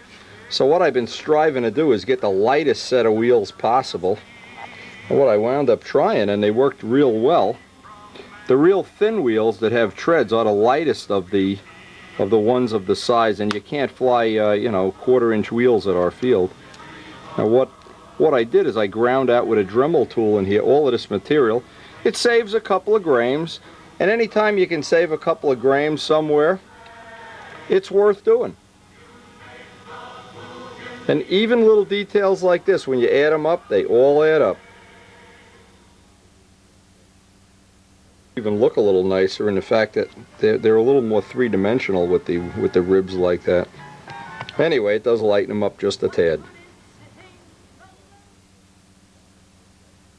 I'm always happy when I can make somebody some of these shells. In this case, it's for John DeTavio, and he's taken some of the parts that we had here, and he's going to try to put a Spitfire together, maybe in time for next year's Nationals. But every time I make one of these shells up,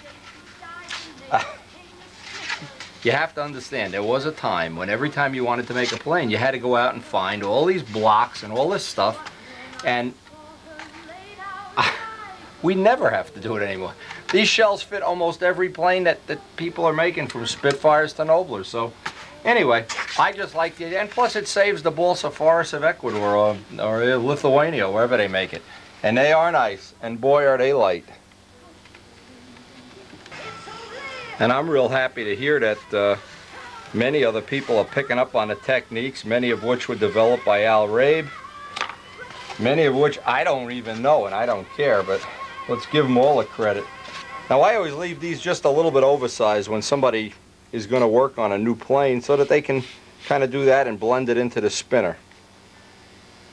We've learned over the years that since he's going to use these shells probably 2 or 3 months from now, you don't want to let them go back to their original shape. And what I do, I just put a couple of pieces of tape every few inches on them. And this has been a thing when people are storing the shells. This helps them keep their shape in the time that they're in storage. Now, we also made up a jig. As I said, President Nixon's in storage right now. Anyway, this does work well together, and this is what makes this real nice. We already have the canopies molded.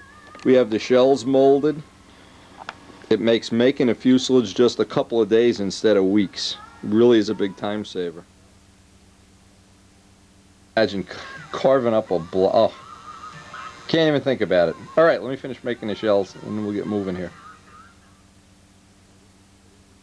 Now, this is from Warren Walker, and I know what this is, even though he hasn't.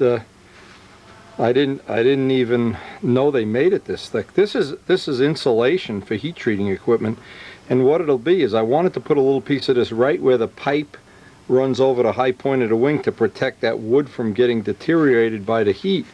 They sent me enough to do about 1 million planes, but if anybody would like a nice little piece of this to put under their tune pipe, where the tune pipe runs over the wing, I think that's one appropriate place. I'll be glad. You can see I've got enough here, and I'll send you a nice little sliver of it. This is some sanding.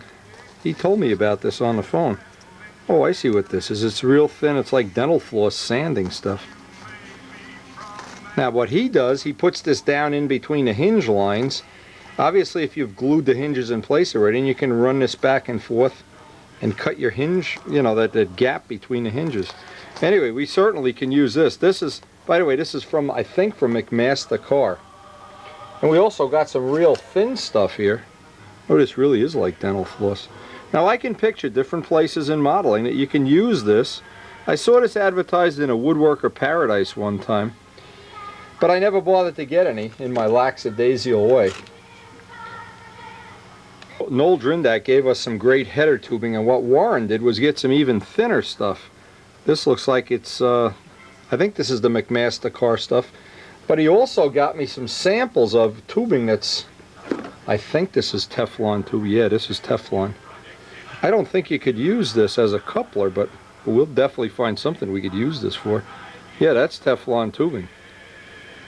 Anyway, and he also sent some, Warren, I really appreciate all this stuff. We got another piece of this here. I don't know, it looks like that's the same material but a different piece. And then some real, this is supposed to be some high temperature hose too.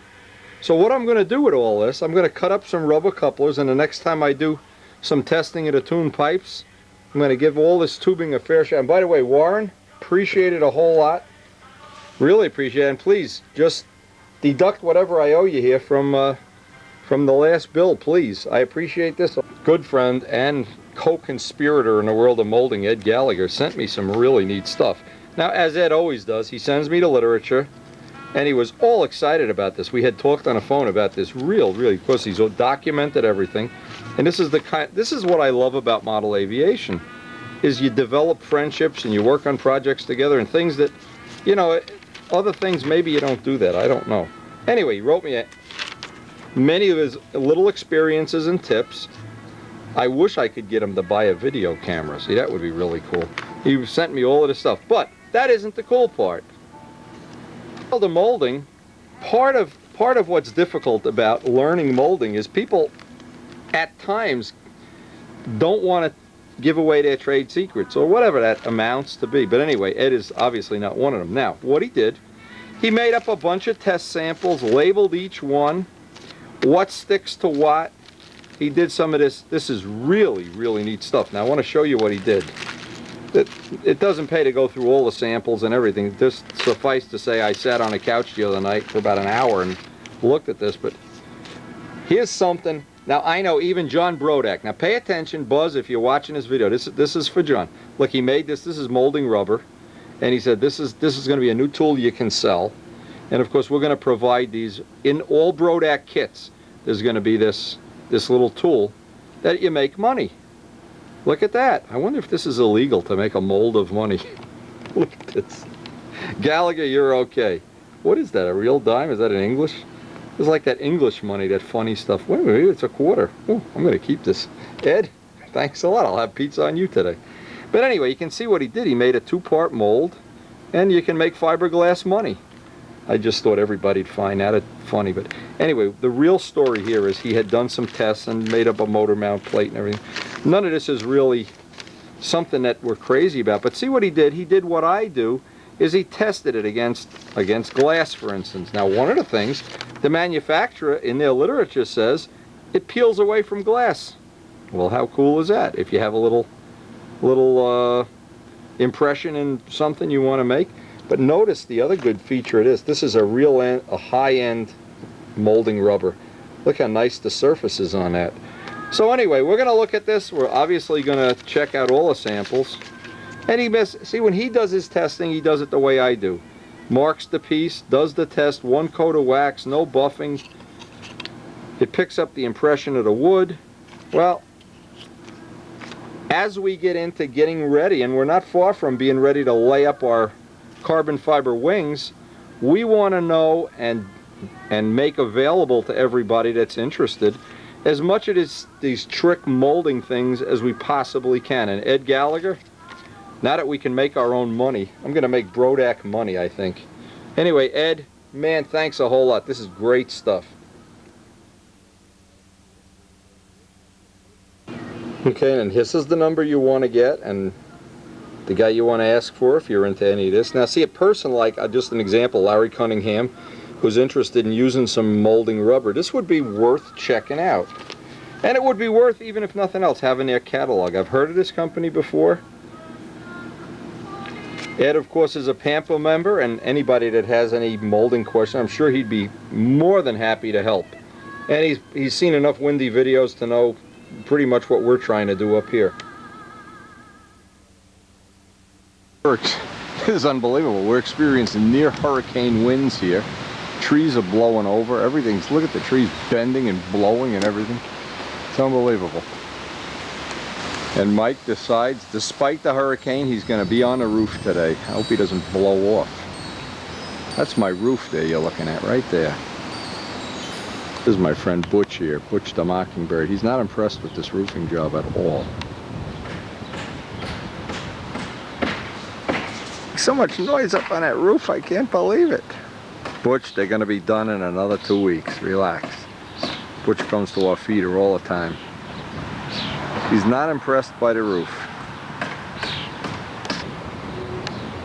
Hey! Who's doing more work, Mike? Not Windy, that's for sure. Oh my God, my roof, my house. My roof, my house. Don't you guys blow off of there now. Man, you should see the wind up at the club field. You wouldn't believe it. Didn't even take the plane out of the car this morning. It's like, it absolutely is like a hurricane here. Unbelievable. Anyway, they are done with half of the house, and more than half. And it's been an unbelievable adventure, but we got to get back to work. Now, the next step of our development program is we've made several different pipes with several different baffle configurations. And especially the ones with the long stingers for Miss Ashley. That's the next part, is we got to start running these in airplanes and seeing which ones we like.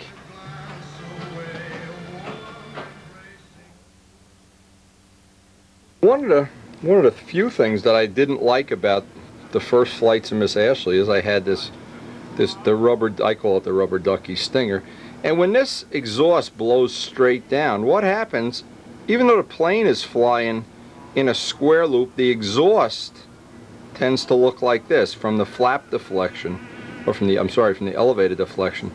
So to cure this, and I had the real basic simple cure, I made up a tuned pipe. Haven't run it in the ship yet. That it has one stinger coming out almost. See, because of the shape of the back of the plane, I'm able to do this. On a Cardinal, you really can't do that. But one of the things that I noticed was when the small, I'll call it the smoke trail, when it goes straight back, what happens? It really does make the square maneuvers look square, because the smoke. And I remember Al Rabe having said in the magazine that some of the times that where he had his exhaust diverted in the front, the flaps or the elevators are diverting that smoke, and you can even see it in some of the video that I shot for George Aldrich, that it looks, I don't know, the smoke, the plane goes in, turns, and the smoke goes. So I'm hoping that one of the things that I can pass on to other people is, if that seems to be a problem, if it seems like you're not happy with that smoke trail, and there's no way you can run the motors without oil, and there's no way if you have oil in the fuel it's not going to smoke. It's just about as simple as that. But this seemed to have been a really big improvement. One of the spare pipes that I made up, and you can see what I've done is I've inset the stinger. I left it way oversized, and when I actually do final, so what I first have to do is get this in its exact tune position inside the plane, and I'll clip whatever's extra off of this. But this was a 90%, 100% improvement over the old way. To prove my thesis, what I wanted to do is I made up a pipe where I put the back baffle in on about a 20-degree angle, and this actually does fit in the plane quite well, only the tip sticks out. But again, what this is allowing me to do is do some experimentation in my own way, in a way that it doesn't affect performance, but there's an intangible there. When you see that smoke moving around, it probably does have some negative effect on the score. The pipes that have the standard back end, of course, you can get the rubber pieces come at several different angles. They make one for a helicopter. I don't have one. That's only about a 20-degree angle. But the more focused down that stinger is, what happens, it blows that smoke out like a rooster tail on a boat. So this is one of the things we're trying to develop, is just a little bit of an improvement. And these pipes are lighter than any of the ones I've been able to buy commercially. Now in that vein, I have a drawing from Dan Banjock, and this is what he wants. He calls it the tuna pipe. What we're going to try to do is come up with a system. See, he's got this angle, and he's already had this rubber piece fly off in flight and basically make a mess out of the back of the plane. But I want to try to come up with a little bit better, because making these pieces out of carbon, first of all, it eliminates quite a bit of weight. It eliminates the possibility of this flying off in flight. And the ones we made up for Joe Adamusco, they seem to be just about perfect now. So we're gonna work on this as a separate project for Dan.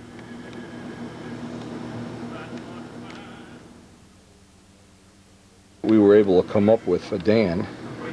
I'm just hoping that, well, Okay, we'll see them over the weekend, and we'll see if this is gonna fill a need. I'm trying to capture that angle, but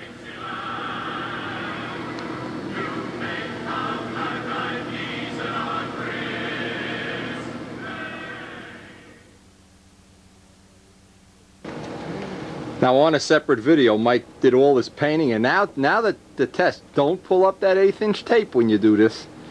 You go real slow. You want to leave that 1/8 inch tape on, just like you have on a leading edge. That's the way you got to do it. This is the test plane for the Brodak colors. There'll be a separate tape. We did all the candy apple spraying on one tape, and obviously the next thing is do the main color and the canopy, and send Mike for a manicure so he doesn't put his fingernail in the plane. That's really looking good. And boy, I don't think many other people are going to have that array of colors on their plane this coming year. Yeah, I think so.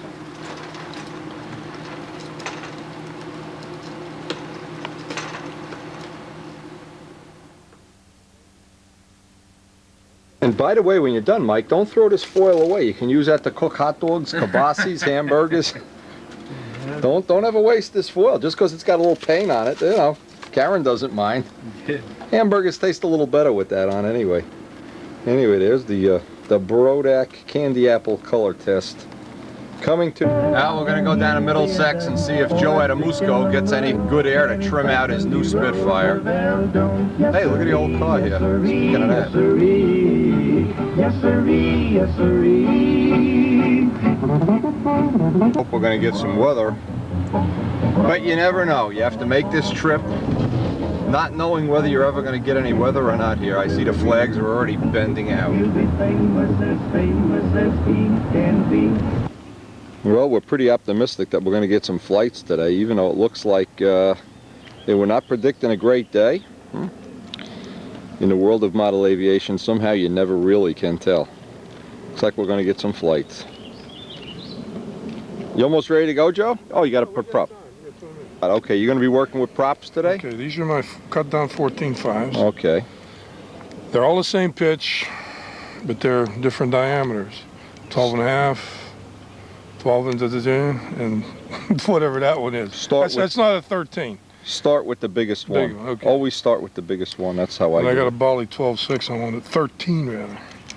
Just wanted to see how that Yeah, runs. I got a Bali that's de-pitched if Well, I you know wanna that's try simple that enough to do, but see the blade shape here? Yeah, Comparing it against but they never work as good as the 14.5. The 14.5s, that's what I wound up on a Seafire with.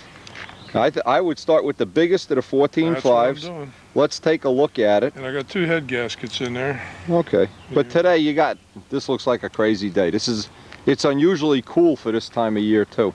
Will the smaller diameter 14.5 give you better turn maybe? Or- Yeah, less diameter on a prop is always going to give you, well, you're not hurting for turn, are you? I don't know. We'll Oh, find out. and one thing that Joe didn't do yet, and I don't know, we're not going to get to do it today, is taping the hinge lines. One of the things with taping the hinge lines that it allows you to do, we already, of course, have taken the temporary tape off Miss Ashley, put on the permanent tape. The tape allows the plane to be balanced a little more nose heavy so it tracks in the rounds better, and yet when you really want to lean on it, it lets you lean on it. And with my Seafire, I know I had to make the elevators move more than the flaps by 1 notch or 2 notches, but that's worth trying Yeah. for the next session. You know, you wouldn't want to take that solder joint off at the field, but Right now it's these not where I had it set up originally. well, Miss Ashley It's has, safe to fly it though. That's what. yeah, Miss Ashley has, you know, adjustable, because you can take the whole tail right off, but this one has a hatch like the Seafire. All right, looks like so far we get at least one flight. Come to Middlesex, you really always think, because we can't start here until 10 o'clock, so what happens is you're always relatively satisfied. Even if you just get one flight, you go home happy. Anyway, we're going to see what is in store for us today weather-wise, and work with some props. And we haven't had any of the 2 blades on Miss Ashley, but this is the prop that George sent me, and I've got a spare now. This is a Brian Ether 12 by 3 3/4, and I've taken even more pitch out. It's down around 3 1/2, and that's about where this has been the happiest so far. fly. I don't get that jump. Yeah. So yeah. I'm working my way into it. It's still new. I got a And is it still 1-to-1, or did you change it yet? middle hole, wherever the middle. Go up one. All the way to the top. Yep, all the way to top. When you tape it and go all the way to top, it'll have more punch. Okay. Punch. Punchy, punchy. Okay, baby. Glow plug tight? Ever since That- I blew it out, yeah. Don't show that to your friend at Boeing. He won't be impressed. He'll be thinking, oh boy. All right.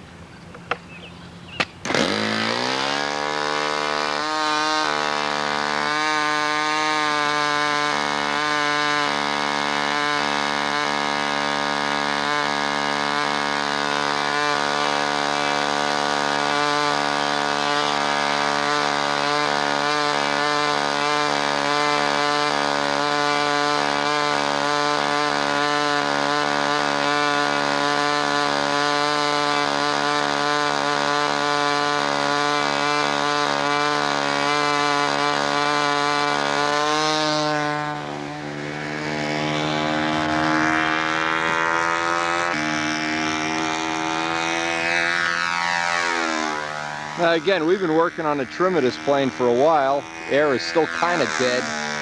Not true, yeah, it's dead. Back up, Joe. Yeah, we're in dead air, so a lot of this is going to be almost meaningless. But anyway, we did find out from the flights on the Seaflyer, and this is a pretty good copy of the Seaflyer. In fact, I'm going to bring down Joe all of the props, the spares that I made for my Seaflyer. And that plane always seemed to like the 14.5 rev-ups. That's always a good match for a Tiger 60. It'd be an excellent match like for Paul Winter's Tsunami. Anybody using a Tiger 60, that's just a really good prop, cut to about 12 3/4, 12 1/2.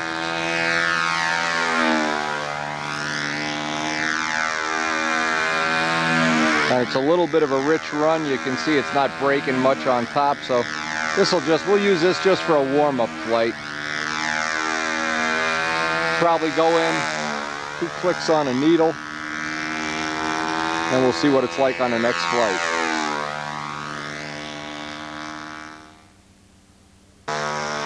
Now sadly, we're at the end of this tape. We're not going to be able to get a whole lot more done, but hey, we expect tomorrow the weather's going to be great. In fact, we're looking at, this is a holiday weekend. We got probably even a third day, assuming it doesn't rain, so we'll see what we can get done here. Now, because we're at the end of this tape, I wanted to put one other thing on here. There's one other little thing. When I get back from a flying session, I always try to decide what the next mode of trim is that I want to try. And so far I've tried 2 different control ratios, and they're both, well, like a give and take. I haven't even decided which one I like the best yet. But I also have that little bushing that I can vary the slop in the elevators. And one of the things I want to do, I want to put the bushing in, I want to take the bushing out, go back and forth, and I want to see which is going to give me a better feel at the handle. And a lot of times what will happen is a plane that's got real good alignment, and now that we've checked this with the laser, we know it's relatively good. It doesn't even need a flap tweak or anything. One of the things that we may be able to take advantage of is a little bit less slop, and of course you can put 0 slop in it, or I can increase the slop very easily because it's a take-apart plane. It's very easy to do. And my first choice would be to take this right to the flying field, and right at the flying field either take the bushing in or remove it or whatever. And because we have a limited amount of time, what I'm going to do, and today is what I'll call an unflyable day, we have a lot of other things to do. What I'm going to do is take the bushing out, excuse me, I'm going to put the bushing in, so I will limit the amount of slop in the elevators, and by doing that, what that's going to allow me to do is experience the plane with relatively small amounts of slop in the elevators. Now usually, if a plane is lined up real good, you can get away with that. And I'm hoping that that's what's going to happen. But again, I'll need a couple of days at the field before I can make that determination. Now, if there's one thing I've learned from this whole take-apart construction thing, and this is the first real take-apart construction, is how handy it is to be able to go in and just take the bushing out. I mean, in this case, I don't even have to take the wing out. I can just take the pipe and the tail section off, and I've got access to the push rod. I can replace the push rod. I can do a lot of things. But anyway, it's all beside the point. What I really want to do is I want to try it in the next flying session with less slop, more slop. I have several choices here, and because it's a take-apart plane, very easy to do.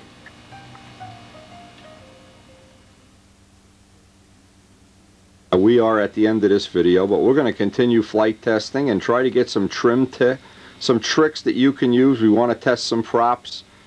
We're going to try to share the trimming of the plane, because you know, what good is it you build a beautiful plane and it's not in good trim by the time you want to compete. So a lot of little things like the prop work, things you might be able to pick up.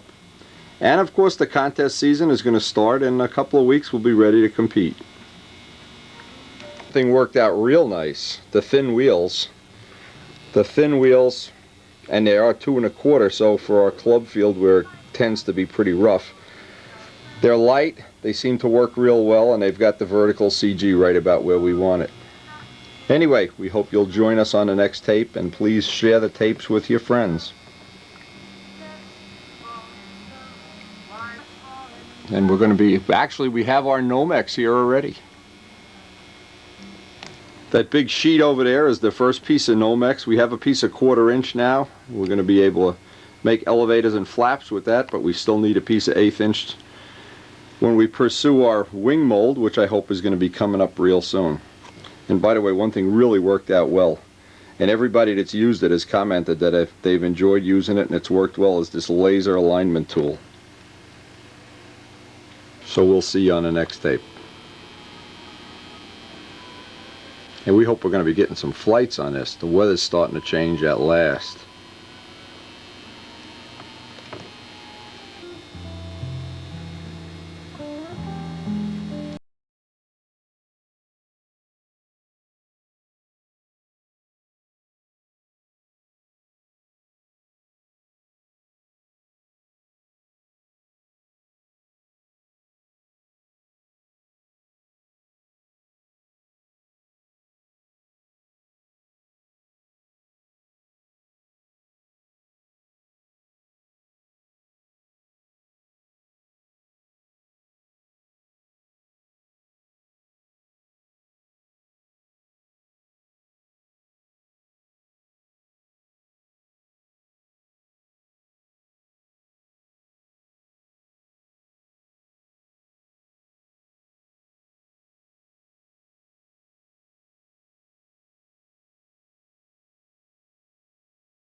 See the deepness of the love.